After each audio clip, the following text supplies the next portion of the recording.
Set ছাদে যে ফ্যামিলিটা থাকে না, সেই বৌদিটা আর তার বরটা এসছে, ফাঁকে দাঁড়িয়ে আছে। কি ফাঁকে এসে দাঁড়িয়ে আছে? তার মূর্তি মাত্রাটা কিরকম, মানে রাগ রাগ ভাব না হাসি হাসি ভাব?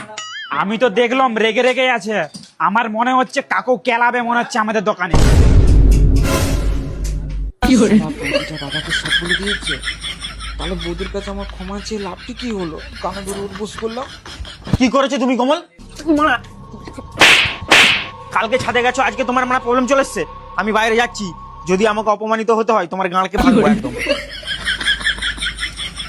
আমি জানতাম মানা একদিন কিছু হয়নি। কালকে তুমি ছাদে গেছো, নিশ্চয়ই মানা বৌদির গানে সুড়সুড়ি দিয়েছো। ওই জন্য মানা বৌদি তার বরকে বলেছে, তার বর আজকে দোকান গেছে সেটার সঙ্গে দেখা করতে।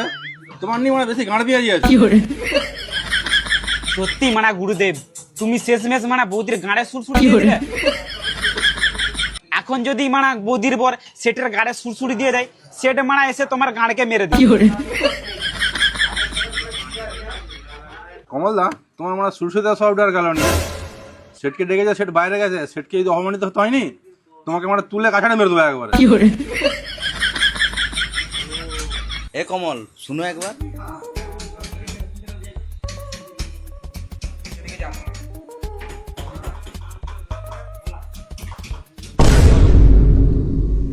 হ্যাঁ, কি হয়েছে দাদা বলো। এসছিলাম বলতে তোমার দাদা সব কারিগরকে ডাকো তো। কেন, কিছু হলো নাকি? হ্যাঁ, অনেক কিছু হয়েছে, ডাকো না সব কারিগরকে। আচ্ছা ঠিক আছে, দাঁড়াও আমি ডাকতেছি। শালা কমলটা আজকেও লোক পাকিয়েছে মনে হয়, শালাকে দাঁড়া। কি বলছি শুনো না। থামো না, দেখছি আমি তো ব্যাপারটা। কমল, সত্যি করে বলো, কালকে তুমি ছাদে কি করেছিলে? সত্যি কথা বলবো দিলীপ দা, কালকে ছাদে গিয়েছিলাম, ছাদে গিয়ার পর বৌদির একটা জিনিস মিলা ছিল, সেটা ঢুকিয়ে পকেটে ঢুকাতে ছিলাম, সেই সময় বৌদি দেখে নেয়। আর বৌদি দেখার পর বলছে তোর সেটকে বলবো। যা হোক, আমি তখন বৌদির কাছে সরি বরি বলে ক্ষমা চেয়ে নিয়েছিলাম। তারপর বৌদি বললো তোকে ছেড়ে দেবো, কানা ধরে উঠবোস করতে হবে। কানা ধরে উঠবোসও করলাম, তারপরেও কেন মনে তোমার ভাগ্যে তার মানে প্রচুর কষ্ট আছে আজকে। সে তার বরকে ডেকে নিয়ে এসছে, মানে আজ তুমি বাঁচবে নি আর।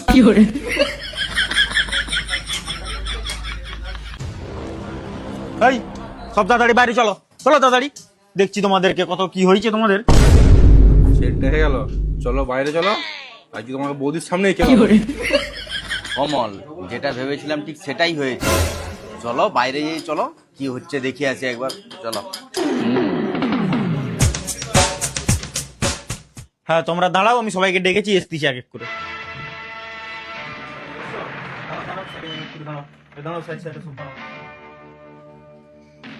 তোমার গানটাই ভাঙবো, দাঁড়াও।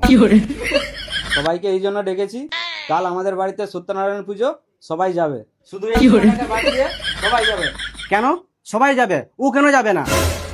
ঠাকুরপো যাবে। তাই নাকি বৌদি? কমল, এটা কি হলো? এটা কি হলো? বৌদি ডেকেছে প্যারস, ওই জন্য পায়ে চুমু খেলাম। আমাদেরকে ডাকেন, হ্যাঁ আমাদেরকে ডাকেন, তোমাকে একা ডেকেছে। ওই জন্যই তো ওকে বারণ করছিলাম নিয়ে যেতে। ওর কীর্তিগুলা দেখলি? কেন ভালোই যা লাগলো। তোর তো ভালোই লাগবে হারামজাদি। দেখলো সেট আর কীর্তন দেখলো তো, এর জন্য আমার দোকানের নাম খারাপ হয়েছে।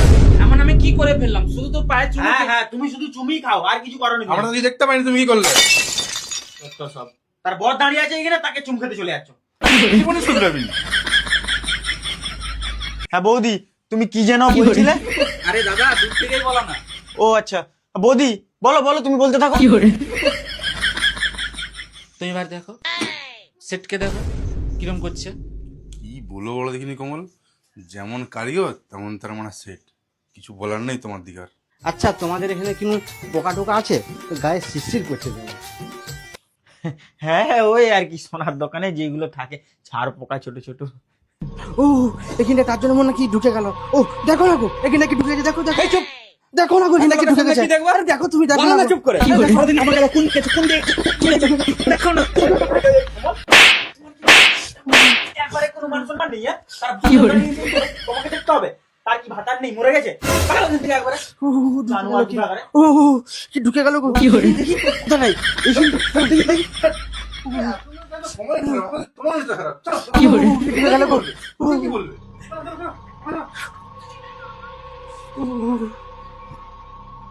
বৌদি আর কোথাও না না না এই শুধু এখানে ঢুকেছি। না না এইখানে এইখানে এইখানে এইখানে হ্যাঁ এইখানে এইখানে। শালা জানোয়ার গুলো একদিকে ডাকতে এলাম আর এরাই আমার বউয়ের সাথে এরকম ফচনসি করছে। আরাম যাবি চ। কোথায় কোথায় মানে বৌদিটা কোথায়? এই শুনতে দা, বৌদি কোথায়? বৌদি চলে গেছে, তুই কোথায় এসছো? চ দোকানে চ। তুমি যাও, আমি যাচ্ছি। মানে মানে আমি মিস করে ফেললাম।